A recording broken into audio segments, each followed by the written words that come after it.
Hello everyone.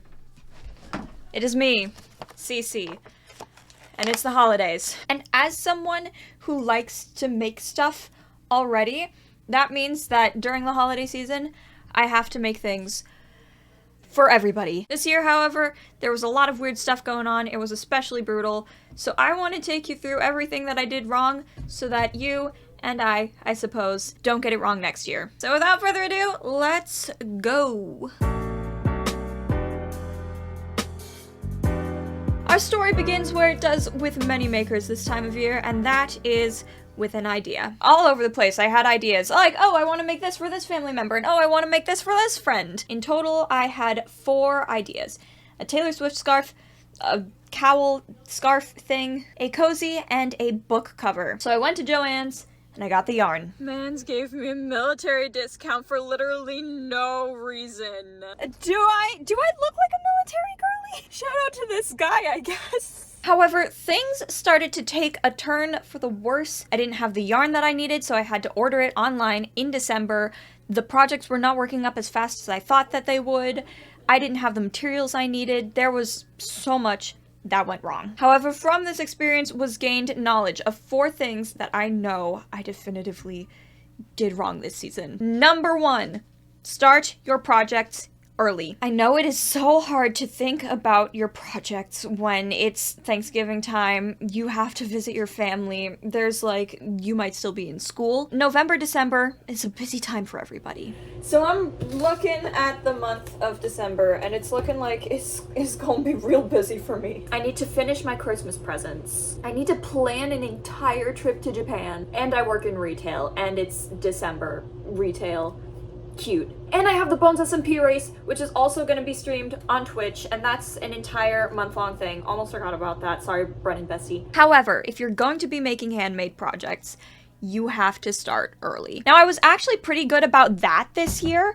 However, there were a couple of projects like this one. This one turned out stunning, but I had to finish it a little shorter than I wanted it because I was on a time crunch, and part of that time crunch was because of reason number 1, that I just started a little bit late, but also reason number 2, I used really fine yarn. Fine yarn does not work up nearly as fast as chunky yarn, and although it looks great, and you can get like all of these nice little details like the eyelets and like the little bumps right on the edge there, I'm not sure if you can see. It is not great for making gifts fast. I have not touched this project. I still need to do my couple of rows for the day. I still gotta do my 2 rows or 2 sections for this, which I might honestly try and crank up a little bit more for the sake of this video. And then this scarf, like this section right here, took me like 45 minutes, I want to say. I'm averaging like 1 or 2 minutes per row, but sometimes like the time in between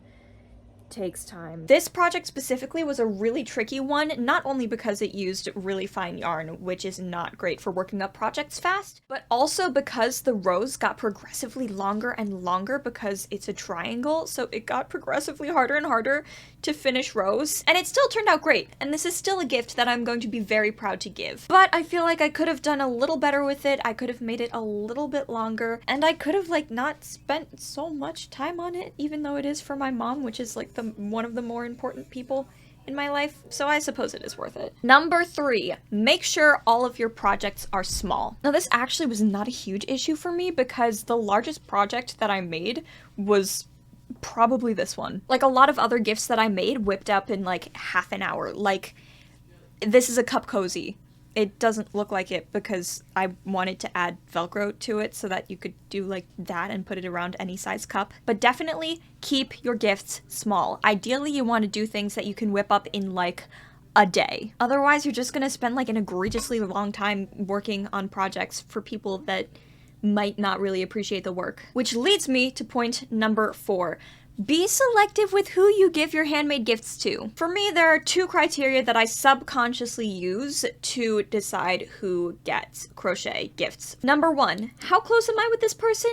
And number 2, will they appreciate and actually use the thing that I am making for them? If I'm not close with them and or I don't think that they'll actually enjoy what I'm making for them, they don't get it. That way you don't waste your energy and you instead devote it to finding a present that they will actually enjoy. I thought of another one while I was recording, but number 5, make sure you actually have the yarn for the project that you're wanting to make. For example, this bastard, which is technically not quite done yet. This bastard I did not have the yarn for, and I had to order the yarn in like December. This is gonna be a book cover at some point, but I ran out of the navy blue yarn. Actually, this is 2 different skeins in 2 different colors, but if it doesn't show up on camera, it's fine. Nobody's gonna know. So that's getting stalled until the yarn gets here. Like, the yarn for this literally came in a week ago, and then I spent like an entire evening just like cranking it out. This is a great opportunity to whip out all of your stash busting projects that you have saved up throughout the year because they are small,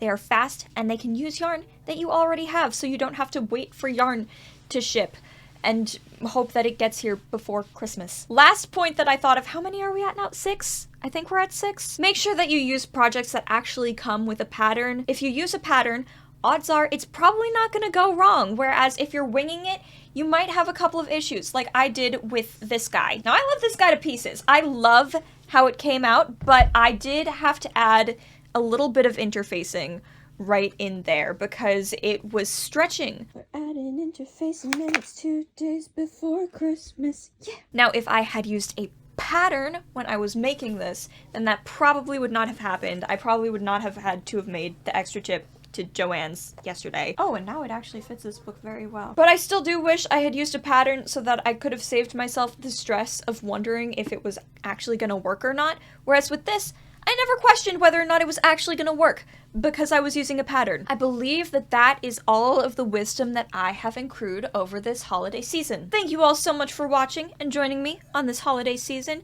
If you liked this video or found it at all useful during your holiday season, feel free to leave a like below. Comment with your own tips and tricks about how you get through the holiday season as a maker and crafter. And to all of the non-makers and crafters out there, give your maker and crafter friends a hug because they need it this time of year. And subscribe to see more of my lovely face. And I will see you in the next video. Goodbye!